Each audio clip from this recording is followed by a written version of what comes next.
থাকলে সঙ্গী, না থাকলে জঙ্গি। এই জবাব ওনাদের কাছে জিজ্ঞেস করেন যে কেন আপনারা সাথে থাকলে প্রশংসা করেন।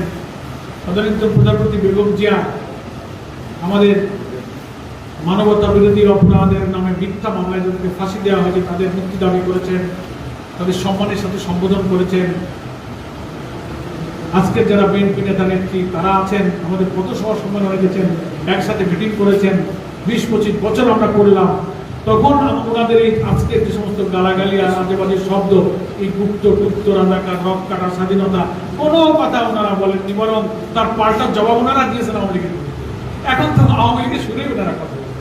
এই জন্য এখন আমাদের বলা লাগতেছে না, ওনারাও বলতেছে সোশ্যাল মিডিয়া, সঙ্গে থাকলে সঙ্গী, না থাকলে এই অ্যান্সার তারাই দেবে।